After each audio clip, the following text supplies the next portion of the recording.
Hello friends, नमस्कार। मैं हूं आपका दोस्त हेमंत कुमार और आपका बहुत बहुत स्वागत करता हूं आपके अपने यूट्यूब चैनल अभ्यासता प्रैक्टिस में। दोस्तों, जैसा कि आपको पता है, इससे पहले वाली वीडियो में अगर आप पहली बार देख रहे हैं तो इसका एक पहले मैंने वीडियो डाल चुका हूं वर्णमाला का। उसमें वर्ण विचार के बारे में मैंने बताया है। उसमें मैंने आपको बताया है कितने इसमें स्वर होते हैं, ठीक है। हिंदी में कितने स्वर होते हैं, कितने व्यंजन होते हैं, और उसमें कौन का वर्ग क्या होता है, चा वर्ग क्या होता है, ये सारी चीज़ें बताया है मैंने। उसमें अंत्यस्थ व्यंजन के बारे में बताया है, ऊष्म व्यंजन के बारे में बता दिया था उसी में, और आपके संयुक्त व्यंजन सारी चीज़ें मैंने बता दी। आज हम उसमें नए टॉपिक को पढ़ रहे हैं। हिंदी का ये दूसरा वीडियो है और इस सेकंड वीडियो में आपका पूरा वर्णमाला ख़त्म हो जाएगा और इसके लास्ट में हम कुछ क्वेश्चन आंसर लगाएंगे, जिससे आपको बिल्कुल वर्णमाला से जो भी क्वेश्चन आता है आपका एक भी क्वेश्चन आंसर, कोई भी क्वेश्चन गलत नहीं होगा आज के बाद। तो देखिए, चलिए स्टार्ट करते हैं। तो पहला है ये आपका घोषत्व के आधार पर व्यंजनों को दो भागों में बांटा गया है। देखिए, घोष के आधार पर आपको व्यंजनों को दो भागों में बांटा है। एक तो है आपका अघोष और दूसरा होता है सघोष, या घोष भी बोल सकते हैं इसको, है ना।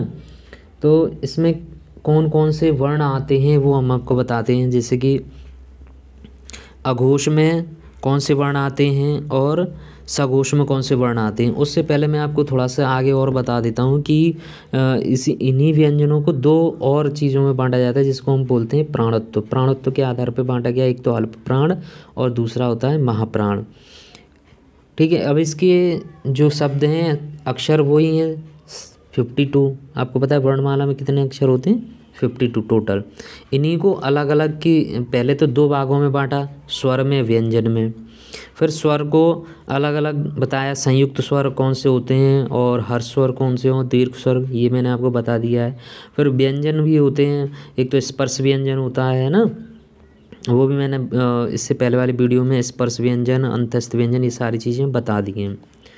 तो अब जब आपको ये पता होगा कि कौन से स्पर्श व्यंजन है, कौन से अंत्यस्थ व्यंजन है, कौन सा का वर्ग है, चा वर्ग है, तो ये इससे पहले आपको इस वीडियो को समझने के लिए पहले वीडियो थोड़ा सा देखना पड़ेगा। फिर इसके बाद हम बात करेंगे कि कौन सा स्वर किस उसे बोला जाता है, उसका उच्चारण स्थान क्या है। तो ठीक है, देखिए अल्प प्राण और महाप्राण। तो ये जो वायु प्रक्षेप की दृष्टि से व्यंजनों के दो भेद होते हैं। देखिए, जैसे कि अल्प प्राण और महाप्राण दो होते हैं ना, इसके उच्चारण श्वास में अल्प मात्रा से निकलती है। जैसे कम जिसमें श्वास निकलती है वो तो अल्प प्राण, और जिसमें अधिक श्वास निकलती है उसे महाप्राण बोलते हैं। और देखिए इसमें क्या होता है कि जैसे इसमें अल्प प्राण व्यंजन कहते हैं उसको, और प्रत्येक वर्ग का पहला, तीसरा और पाँचवा, पहला, तीसरा और पाँचवें, इसकी एक ट्रिक, आप इसको ट्रिक समझ लें।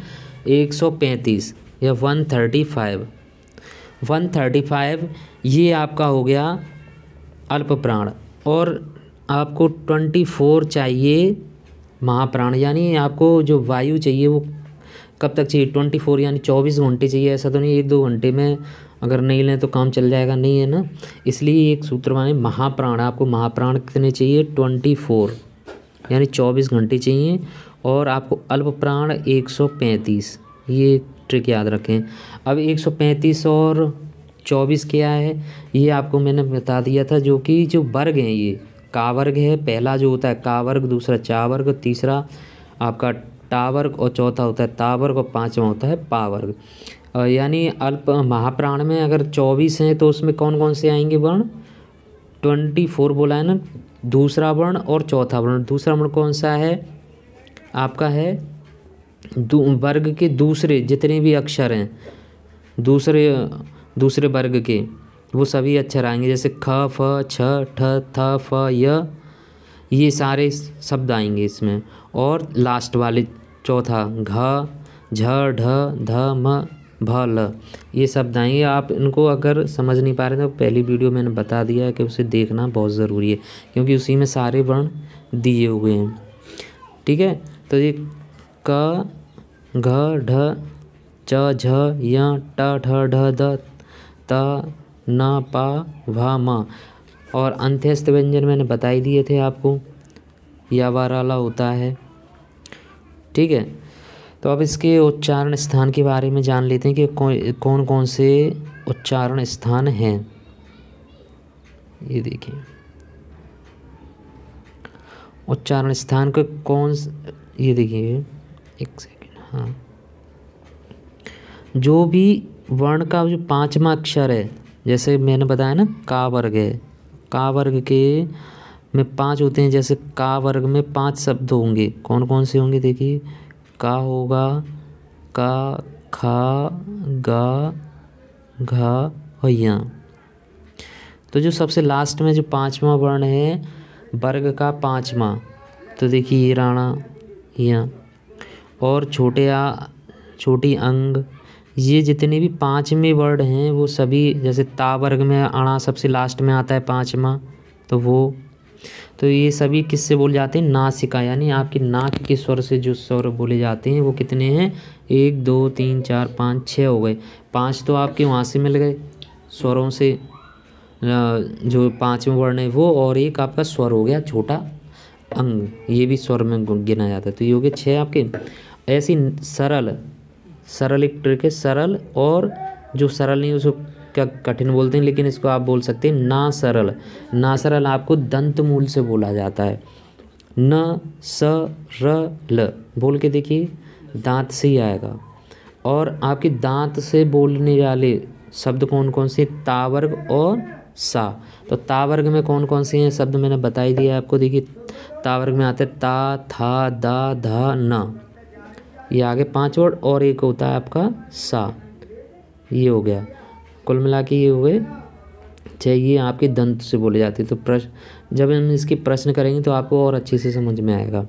और बकारोष्ठ दंत, दंतोष्ठ, यानी दांत और ओष्ठ को मिलाकर दंतोष्ठ बनता है।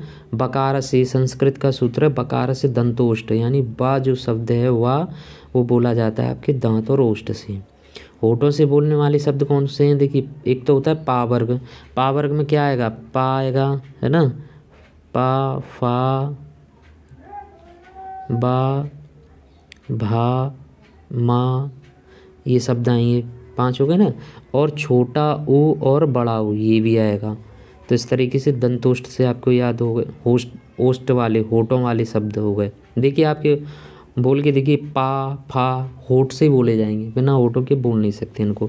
ऐसे कंठ से बोलने वाले शब्द कौन से हैं, ओ, बड़ा ओ और ओ, ये कंठ प्लस ओष्ठ से, कंठ और आपके होठ से बोलने वाले ये शब्द हैं। चलिए नेक्स्ट देखिए, अब इसमें और शब्द हैं, इससे इम्पोर्टेंट है, ये ज़रूर आपकी परीक्षा में पूछी जाते हैं इससे। अब देखिए ये है मूर्धा। मूर्धा किसे बोलते हैं, मुंह के भीतर की ऊपरी छत का अगला भाग, जो आपके ऊपर के दांत हैं उसके ऊपर के जो जैसे तालुब्य से ऊपर होती है, जो ऊपर की छत होती है तालुब्य के पीछे, उसे बोलते हैं। ठीक है, तो इससे कौन कौन से शब्द बोले जाते हैं, एक तो री बोला जाता है और टा बोला जाता है और शा और रा। संस्कृत में इसका सूत्र है ऋतु ऋषानाम मूर्धा।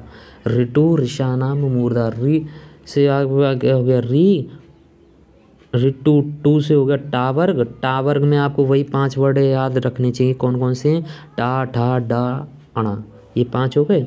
और कौन सा बोला जाता है, ये वाला सा और रा, ये भी शब्द आपके मूर्धा से बोले जाते हैं।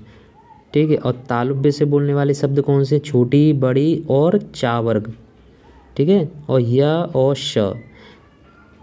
तो इसका संस्कृत में एक सूत्र है इचु ईशानाम, इचु यशानाम, इचु ईशानाम तालु, इचु ईशानाम तालुब्य, यानी तालु से बोलने वाले ई से आपके ई छोटी बड़ी आ गया, चा से चा वर्ग और या और श, यचु ईशानाम तालु। तो देखिए तालुब्य से, तालु क्या होता है वो आप सभी जानते हैं, मुंह के भीतर की ऊपर छत का अगला भाग, जीभ के ऊपर वाला। ठीक है, अब देखिए कंठ, कंठ से बोलने वाले, कंठ और तालुब्य को मिला के कंठ तालुब्य बोलते हैं, छोटी ए छोटी ए और आपकी बड़ी ए, ये बोले जाते हैं आपको कंठ तालु। कंठ और तालु को मिला करके कंठ, कंठ है, कंठ है से बोलने वाले शब्द, कंठ य से बोलने वाले शब्द कौन कौन से हैं? कंठ और निचली जीभ से बोलने शब्द हैं छोटा आ, बड़ा है और बड़ी अंग, जिसे विसर्ग भी बोलते हैं, और का वर्ग और ये हा। तो ये अको विसर्जिया नाम कंठा, इसका एक सूत्र है संस्कृत में, अकुह विसर्जिया नाम कंठा। यानी आप संस्कृत के याद कर लेंगे तो आपको याद भी रहेंगे, लेकिन अभी आपको हिंदी की ज़रूरत है तो आप हिंदी से इनको याद रख सकते हैं। एक बार जो ये मैंने बताएं उसको आप एक बार दोबारा देख लें, या फिर जो इसमें लिखा हुआ स्क्रीनशॉट लेके दो एक बार देखेंगे तो आपको याद हो जाएगा। बहुत ही शॉर्ट नोट्स हैं, इसको आप अच्छे से करेंगे तो आपको बहुत मेरी आपको अभी जब मैं क्वेश्चन कराऊंगा तो आपको अनुभव होगा कि आपने बहुत अच्छे से पढ़ा हुआ है इसको। नेक्स्ट देखते हैं। देखिए जो मैंने आपको पहले ही बता दिया कि देवनागरी लिपि में कुल कितने अक्षर होते हैं? 52, है ना, जो इस प्रकार हैं। देखिए स्वर हैं, स्वर कितने होते हैं? 11। कौन कौन से? छोटा, बड़ा, छोटी, बड़ी, छोटा ऊ, बड़ा ऊ, ऋषि, छोटी ए, बड़ो, और ये होते हैं स्वर। ठीक है, तो देखिए 1 2 3 4 5 6 7 8 9 10 11, तो स्वर कितने हो गए? 11। अब दो होते हैं अयोगवाग, कौन से? छोटी अंग और ये बड़ी अंग, जिसे विसर्ग बोलते हैं, अनुनासिक वर्ड भी बोलते हैं। और होते हैं स्पर्श व्यंजन। स्पर्श व्यंजन में देखिए कौन कौन से आते हैं? एक तो का वर्ग आ गया, चा वर्ग, टा वर्ग, ता वर्ग, पा। अगर इनको आप 5 5 करेंगे तो 5 × 5 यानी 25 हो जाएगा। ये कि का वर्ग हो गया, ठीक, उसके नीचे चा वर्ग, फिर टा वर्ग, ता वर्ग और पा वर्ग। का वर्ग का हम लिखेंगे तो का आएगा, खा, गा और घा और या, ये होता है ना, ये होते हैं। तो 5 ऐसे सभी में, सभी वर्ग में 5 5 वर्ण उगते हैं, 5 5 शब्द अक्षर होते हैं।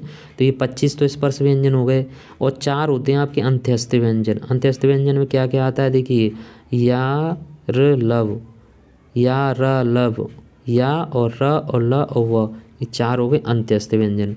और 4 ही होते हैं आपके ऊष्म व्यंजन, जिसमें ज़्यादा ऊष्मा निकलती है, जैसे श, श, स, स, ह, ये हो गए आपके 4। और देखिए संयुक्त व्यंजन। संयुक्त व्यंजन आप जानते हैं कौन कौन से होते हैं? छे, त्र, ज्ञा और श्र, जैसे श्री कृष्ण लिखते हैं ना, श्र, वो हो गया।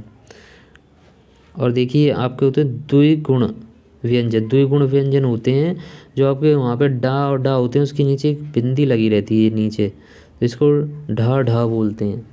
तो ये हो गया आपका द्विगुण व्यंजन। इस अगर आप इन सब का टोटल करेंगे तो 52 इसका आंसर आएगा। ये है, ठीक है। नेक्स्ट देखिए, अब इसमें अयोगवाह किसे कहते हैं?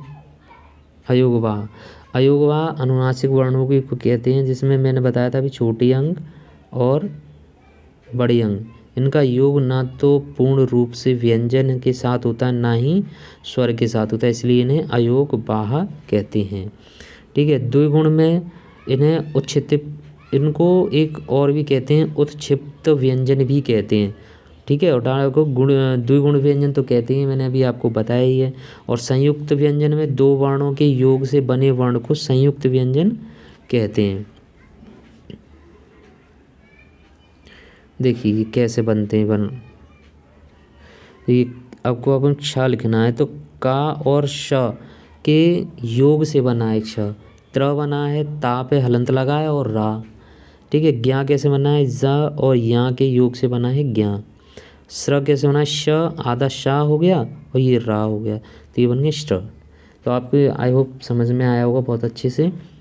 ठीक है, अब हम इसके आगे स्लाइड में क्वेश्चन करते हैं, जिससे आपको बहुत सारी चीज़ें क्लियर होने वाली हैं। अभी देखिए इसका पहला क्वेश्चन है,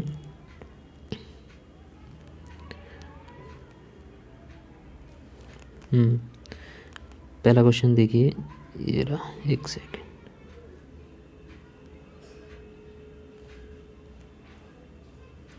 देखिए टा वर्ग में किस प्रकार के व्यंजन हैं?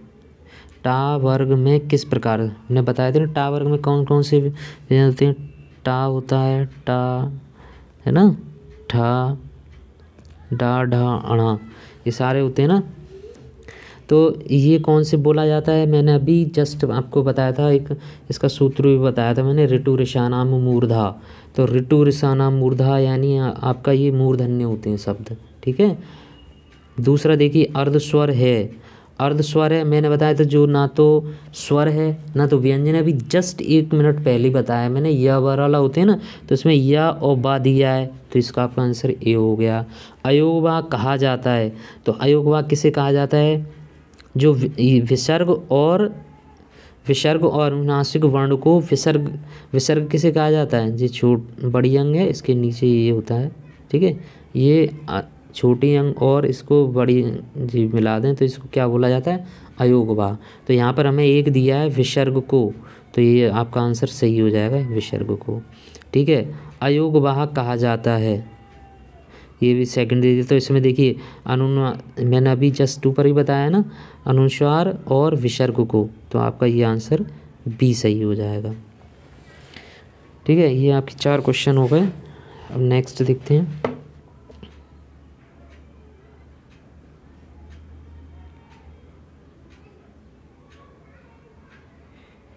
ये देखिए 5वां क्वेश्चन,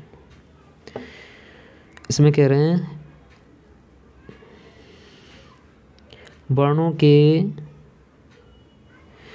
के उस समूह को जिससे कोई निश्चित अर्थ निकलता हो कहा जाता है। वर्णों के उस समूह को, हमने इससे पहले वाली वीडियो में जब वर्ण स्टार्ट किया था तभी हमने इस परिभाषा को बताया था। तो वर्णों के समूह को क्या कहा जाता है, शब्द कहा जाता है।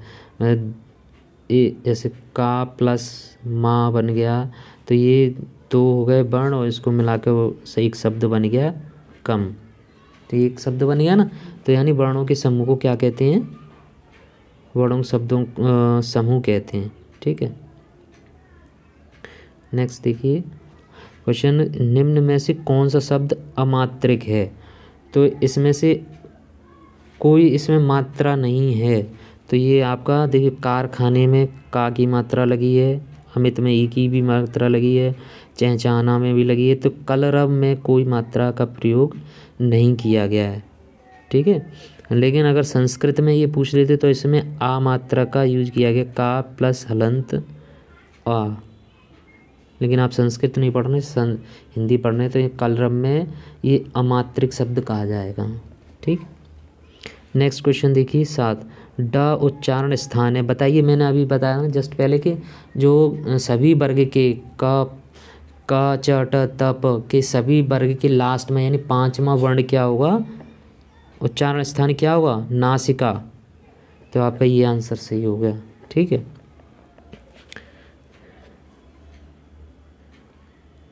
ये लास्ट क्वेश्चन कट गया, चलो आगे देखते हैं। हाँ कटा नहीं, ये देखिए क्वेश्चन ये रहा कि घा का उच्चारण स्थान कौन सा है, घा का उच्चारण स्थान कौन सा है। तो देखिए घा का उच्चारण स्थान कौन सा है, कंठ, ये। तो इसके लिए मैंने एक सूत्र बताया था आपको, शायद सुना होगा आपने, जो कंठ से बोले जाते हैं। अकुह विसर्ज्या नाम कंठा, अकुह आ बड़ा और का वर्ग, अकुह विसर्ज और विसर्ग, ये सभी किसी से बोले जाते हैं, कंठ से बोले जाते हैं। और 9वां क्वेश्चन देखिए, 9वां, छ वर्ण किसके योग से बना है, अभी जस्ट बताया था ना, का और श के योग से बनाया हुआ वर्ण है। ये सभी प्रश्न आए हुए हैं, ऐसे ही प्रश्न आते हैं पढ़ाते में। आपको लग रहा होगा कि सर ये तो बहुत सरल चीज़ हम जानते, लेकिन आप क्वेश्चन कर रहे होंगे तो आपको सारी चीज़ें क्लियर हो रही हैं कि हाँ ये चीज़ें समझ में आ गई। देखिए अब संकर शब्द किसे कहते हैं, 2 भाषाओं के शब्द के, ये देखो ये पढ़ाया नहीं, ये अलग से आप ये समझ लीजिए संकर शब्द किसे कहते हैं। 2 भाषा के शब्दों से मिलकर बना शब्द ही संकर शब्द कहलाता है। संकर शब्द 2 भाषाओं के शब्दों को, ये सिंपल सी परिभाषा आपको याद रखिए, जो जैसे मान लो कोई हिंदी प्लस अंग्रेजी से कोई शब्द बनता है, तो इंग्लिश से और हिंदी से कोई शब्द, एक नया शब्द बनता है। जैसे कि आपका रेलगाड़ी है ना, रेलगाड़ी, रेलगाड़ी। तो ये संकर शब्द में माना जाएगा। रेल शब्द अंग्रेजी का है, गाड़ी आपका हिंदी का है। ठीक है। नेक्स्ट क्वेश्चन देखिए, निम्नलिखित में से दंत वर्ण है। तो देखिए दंत वर्ण आपको इसमें से बताना है।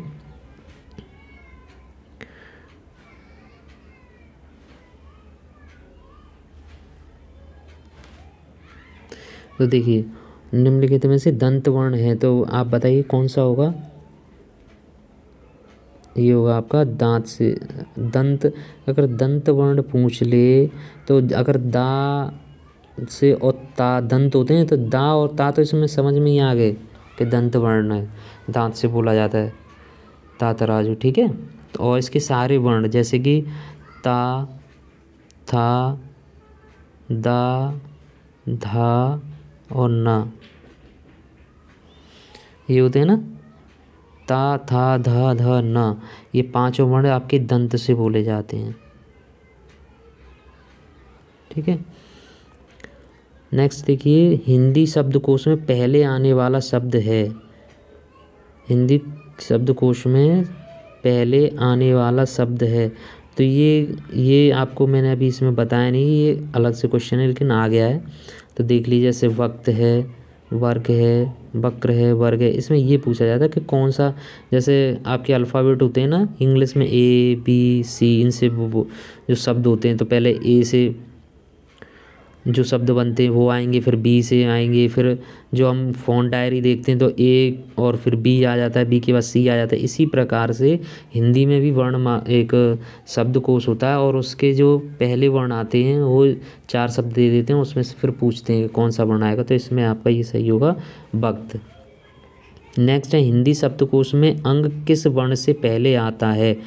तो जो छोटे अंग आपको ये पता ही है, बड़ी अंग से पहले आता है, लेकिन यहाँ पर अगर इसमें ये दे दिया रखा है, जैसे छोटी अंग है ना और आपको ये बड़ी अंग दे रखा है, तो ये पूछ रहा है कि किससे। अब इसमें सारे वर्ण दे दिए हैं, क्या दे रखा है, छोटी अंग, बड़ी अंग भी दे रखा है। तो हिंदी शब्दकोश में छोटी अंग से पहले आने वाला वर्ण ये आप लगाएंगे बड़ी अंग, लेकिन बड़ी अंग नहीं, आपका ये आंसर होगा छोटा आ। जब हिंदी शब्दकोश लिखे जाएंगे, जैसे लिखेंगे ना, जैसे आ को मान लें ए, तो इसके बाद कौन सा आएगा। अगर हम अगर विसर्ग मान लें छोटी अंग तो ए है, चौथा है ये तो, है ना अंग। तो ये इससे पहले कौन सा ए है ना आना चाहिए। तो ये तो हो गया इंग्लिश का, लेकिन इंग्लिश के अकॉर्डिंग नहीं आएगा, हिंदी के अलग ही शब्दकोश होता है। तो आपको याद रखना चाहिए कि छोटी अंग से पहले आएगा छोटा आ। ठीक है। नेक्स्ट क्वेश्चन देखते हैं, कौन सा व्यंजन ता वर्ग का नहीं है। अब देखिए इसमें देखिए ना भी दे रखा है, दा भी दे रखा है और माँ और धा भी दे रखा है। अब बताइए कौन सा व्यंजन ता वर्ग में नहीं। तो पहले हमें ता वर्ग के लिख लें, ता, था, दा, धा और ना, ये। अब इसमें देखिए कौन सा नहीं है। देखिए इसमें देखो ना भी है, दा भी है, धा भी है, माँ नहीं है। तो इसका आंसर क्या होगा, माँ होगा। विभिन्न अक्षरों के मेल से जो स्वर उत्पन्न होता है उसे कहते हैं, तो इसको कहते हैं संयुक्त स्वर। क्या कहते हैं, विभिन्न स्वरों के मेल से जो स्वर उत्पन्न होते हैं उसे क्या कहते हैं, संयुक्त स्वर। आई होप आपको वीडियो बहुत समझ में आया होगा, और मैं उम्मीद करता हूँ कि आपको आगे इससे आने वाले वर्णमाला से कोई भी क्वेश्चन आपका गलत नहीं होगा, चाहे वो आपका यूपी टेट हो, है ना, या तो सुपर टेट हो, या यूपी पुलिस हो,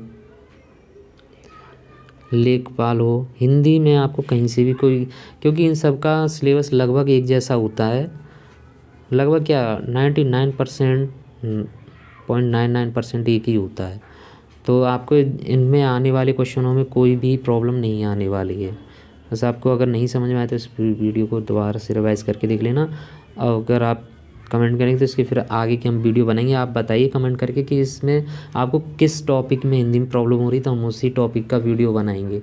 अगर आप सीक्वेंस से चलना चाहते हैं तो हम सीक्वेंस से बनाते रहेंगे। वर्णमाला के बाद आपका शब्द रूप के ऊपर बनाएंगे, इसके बाद, है ना, जैसे शब्द रूढ़ शब्द, यौगिक शब्द, ये सारे शब्द किस प्रकार से बनते हैं,